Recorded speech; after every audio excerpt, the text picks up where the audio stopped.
During an important trial, Josie told the court her entire story. The year was 1989, and Josie was still married, but her husband was abusive and liked to beat her up. One day Josie had enough and ran away with her kids Sammy and Karen. They went all the way to northern Minnesota to stay with Josie's parents, Hank and Alice, but the first thing Hank asked her was if her husband had caught her with another man. He'd been ashamed of her since young Alice got pregnant in high school, and she didn't know if her boyfriend Bobby, who was always getting frisky in public, was the father. Josie stayed with her parents, but it was difficult to have returned to her childhood home where everyone knew her kids didn't belong to the same father and now judged her for having left her husband. Even her own parents had to deal with the gossip. One day, while working in the hair salon, Josie reconnected with her old friend Glory, the first woman to work in the local mine where Hank works too. She offered Josie a position there, which would allow her to make enough money not to need her parents' help anymore. When she shared her decision with her folks, Hank didn't take it well, accusing her of wanting to be a lesbian and not being apt to do a man's job. Before she was accepted into the company though, she had to go through a very invasive test with a gynecologist to prove she wasn't pregnant because her word wasn't enough. One afternoon, her ex-husband showed up at the house to see Karen while Sammy ignored him because he wasn't his father. Josie kicked him out while Hank had hoped they would talk, and afterward, Alice told her that accepting the job at the mine would bring shame to the family. Tired of the lack of support, Josie accepted the job anyway and moved in with Glory and her husband Kyle until she could get her own place. On Josie's first day at the mine, Supervisor Pavich gave the new girls a speech about this being a man's job and the new law being the only reason they were hiring women. He also made inappropriate comments about their bodies and wouldn't stop other employees from throwing slurs their way. Glory had been working there for a while and even was a union rep, but even she had to fight for basic things like a break. Pavich gave the girls a tour of the place and Josie was shocked to discover that the guy in charge of the powder room was her school ex Bobby, who also made inappropriate comments when he saw them. It seemed he was still pushy, since Josie could remember how he was always trying to get busy with her outside school. One day, this got them caught by Mr. Latavansky and earned them detention. The actual work in the mine wasn't so hard, but dealing with the men's attitude wasn't easy. They would often write slurs on the female changing rooms and hide inappropriate toys in their lunchboxes. At least Josie got to befriend Peg, Sherry, and Betty, and lunchtime was easier thanks to their company. Glory was there for them too, but Josie started to get worried about her health because what Glory called simple arthritis seemed to be getting worse. After lots of arguing and being made fun of with the rest of the union, Glory managed to get portable toilets installed outside. At home, Kyle tried to connect with Sammy by showing him his work with watches, but Sammy thought it was lame. A few weeks later, once Josie had earned her first paycheck, she was proud to take the kids to a nice restaurant to celebrate the start of a new better life. There, she was approached by Pearson, one of the company owners, who told her to go to him if she ever was in any trouble. One morning, while the girls were cleaning the powder room, which had more insulting graffiti waiting for them, one of the men asked Sherry for a cigarette, but instead of letting her take it out, he put his hand on her front pocket as an excuse to touch. Later, Josie went to Pavich to make a complaint, but he only told her to take it like a man. Josie threatened with talking to Pearson, but Pavich forbid her from doing so. Later, Bobby tried to hit on her and made her extremely uncomfortable, so she took a break in the changing room to have a good cry. When Glory found her, Josie still thanked her for getting her this job because for the first time ever she felt like she was actually living. One night at the local bar, Kyle got to reunite with his old friend Bill, who had come back to his hometown after getting divorced. Glory wanted to introduce Bill to Josie, but he was hesitant to jump back into the water so soon. By the time he made up his mind, it was too late. Josie was already dancing with Ricky, who she thought seemed a nice guy. When they returned home, Josie discovered Sammy had gotten drunk. The next day, Josie took the kids to see the house she finally got, although she had to deal with Sammy's rude hangover mood as well. After moving, things only got better for the family. Josie could finally buy good ice skates for Sammy to play hockey, and even a trampoline for the backyard. Sometime later, Bobby told Josie that he knew she was having a hard time, so he had a talk with the guys to try to cool things down. Then, he sent Josie up the conveyor to take care of some clogging. However, as soon as she made it to the top, Bobby asked a friend to turn on the conveyor again, and with the noise covering anything he may say from curious ears, he cornered Josie and tried to get busy with her after pointing out how nobody would find her for days if she fell. Upset, Josie turned him down and left. In the trial, Pavich called this typical behavior because Josie liked to make mountains from molehills.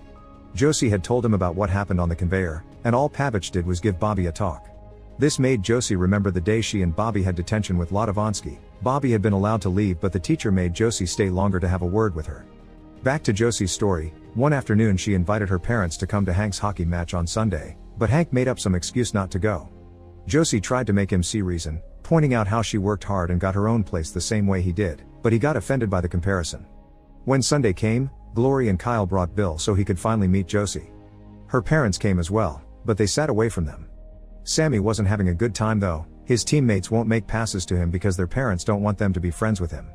In the middle of the match, Bobby's wife came to yell at Josie in front of everyone, calling her a tart and telling her to stay away from her husband. After the match, Sammy's girlfriend told Josie that Sammy would be staying the night at her house.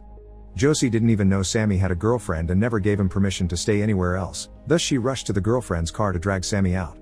An argument began between mother and son where Sammy told her everyone turned out to be right and she was truly a tart, and Josie got humiliated in public once again. Now everyone thought she was crazy. When they got home, the kids went inside and Josie stayed in the car, crying. Back to the trial, Peg was telling everyone how after that day, Josie lost it and kept ranting to her female coworkers that they shouldn't take it anymore and nobody was protecting them. She also said that the men never bothered her, which was untrue. They also painted insulting graffiti on the machine she worked at and teased her for it.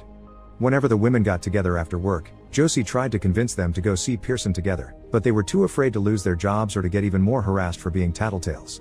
What made it the most difficult was the lack of Glory's presence. She wasn't going to work or to their girls' night because she was getting sicker by the day. Sometime later, when Josie was using the portable toilet, the men began to shake it until it dropped on the floor and Josie came out of it covered in toilet water, barely able to stand up until Ricky helped her. The next day Josie drove to the city to have a talk with Pearson, only to find out Pavich had gotten there first. Having Pavich's version of the events, Pearson refused to hear Josie out and told her he would make her the favor of allowing her to resign now instead of handing in the usual 2 weeks' notice. Josie refused to quit though, which prompted Pearson to tell her to stop stirring her female coworkers and visiting the men's beds to instead work harder. At home, Sammy wasn't talking to Josie, didn't want to hang out with her either, and came home at whatever time he wanted. He also quit the hockey team without letting his mom know. Some days later, Josie visited Glory and found out she had Lou Gehrig's disease, so she could barely move. Kyle stayed supportive of his wife through these hard times, and Josie couldn't help feeling a bit of envy. One morning, the women arrived at work to discover the men had written insults and slurs on the walls of their changing room using excrement. Because this was a reaction to Josie going to Pearson, the other women make her clean it all. Afterward, Josie went to see Ricky to get information on who did this, but Ricky told her these were her consequences to deal with. Then, Bobby took her to the powder room with the excuse of having a chat, but he actually threw her on the ground to assault her and almost choke her, threatening her with violence if she didn't play by the rules. During lunchtime, Josie told Ricky what Bobby did in front of everyone, but Ricky denied it and nobody offered support. That was the last straw and Josie finally quit. In the evening, Glory tried to attend the union meeting even while feeling sick, but since she wasn't working there anymore, they didn't let her stay. The next day, Josie asked Bill for help to sue the company, but Bill refused. He thought Josie had no chance, they would either call her a paranoid nuts that imagined things or a tart that asked for it. Josie accused him of not caring about the safety of women in the mine, leaving him feeling guilty. Later, Bill shared his worries with Kyle, confessing he would have taken the case if he was still working in a big New York firm. Kyle explained they never picked on Glory because she became a union rep early on and there was safety in numbers. This was enough for Bill to change his mind and go see Josie to accept the case, but only if she could get the other female employees' support so this could be a class action lawsuit. One woman could be accused of lying, but not all of them together. Josie was curious about his change of heart, and Bill explained harassment class action had never been done before and he wanted to be the first one. Josie went to see Glory to ask for her support, but she was in the hospital with her mind on different matters. During the first hearing, Josie showed up with Bill while Pearson took his lawyer Leslie, who immediately jumped on the fact Josie only had her own testimony while the company had signed declarations from the other women saying they were doing fine.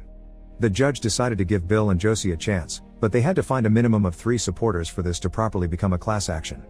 Later, both Leslie and Bill visited the hospital to see Glory, who could barely even speak. She still refused to get involved, so Kyle kicked them out for bothering his wife while she was in such a state. Josie visited all the other female workers, but they were too scared to help. Leslie later had a meeting with Pearson to express her worries over possibly losing, especially since this could have a big impact on work law all over the country, but Pearson brought Bobby in to share some stories that could help them win. Meanwhile, Alice visited Josie to leave her some money to feed the kids while she looked for another job. When she returned home, Hank called her out for giving away his money, saying Josie had brought nothing but shame to the family. Tired of her husband's attitude, Alice decided to stay in a hotel for now, only leaving a note behind. Sometime later, Josie and Bill attended a union meeting, where Bobby was at the microphone saying he didn't do anything and insulting her. Josie asked for a turn to talk, which was her right as a union member, but they barely let her say a couple of words before inventing some rule about limited time. Everyone kept insulting her and making rude gestures, and Hank finally saw what Josie's reality was like. Not being able to see his own family mistreated like this, Hank took over the microphone to tell everyone he was ashamed of them for their behavior. Nobody picked on each other's wives during company picnics, yet now they didn't care that a friend's daughter needed help. Hank declared nobody in the room was his friend anymore and the only person he wasn't ashamed of was his daughter, yet when they left, all the men clapped for him for standing up for his beliefs. Afterward, Hank went to the hotel to reconcile with Alice while the other women went back to work. Betty and Sherry were starting to reconsider Josie's side, but Peg still wanted to lie on the stand. Things only got worse when Sherry opened her locker and found a man's seat on her clothes. During the trial, Leslie kept pressuring Josie about her history of lovers, claiming she had had a ton. She also brought Latovansky to the courthouse while she let everyone know Josie was already a tart as a teenager and she even made passes at her teacher. Devastated, Josie had no other choice but to confess something she never told anyone. That day at detention, after Bobby left, Latovansky took advantage of her. Bobby saw it and ran instead of helping her, but he told the company this to use it against Josie during the trial. Furious, Hank jumped on Latovansky to beat him up, so he had to be removed from the room. Josie left as well, almost on the edge of a breakdown. That night, Josie's parents stayed with her for support. Sammy had run away from home and Kyle later found him in his basement, so he took the chance to scold him for how he treated his mother. Kyle understood that Sammy was upset for discovering his father had been an abuser instead of a soldier that died in war like Josie had told him, but that didn't give Sammy the right to call her names when she was always working very hard to protect and provide for her children. As a teenager, it would have been easier for her to give Sammy up to someone else, yet she kept him, and Sammy should appreciate that. After Kyle gifted him one of his watches to show him he had a friend, Sammy went to talk to Josie. She shared her experience of being pregnant, then the two of them agreed not to hide anything more from each other and hugged. The next day, Bill called Bobby on the stand, who kept lying and saying Josie had enjoyed being with Latovansky. But Bill called him a coward that didn't have the guts to be a real man, taunting Bobby into finally admitting that Latovansky had indeed attacked Josie and he did nothing. At that moment, Gloria arrived in a wheelchair and Kyle spoke for her, explaining she came to stand with Josie. Desperate, Leslie tried to stop this, pointing out Josie still needed 2 more people for this to be a class action, but it was too late. Glory's presence there inspired the other women and even a few of the men to stand up to support Josie as well. The real women of the Mesabi Iron Range won their case in court. They received a modest financial settlement, but more importantly, they got a harassment policy that would protect them and all the women that came after them. Make sure to subscribe and turn on notifications so you can watch more videos like this. Thanks for watching.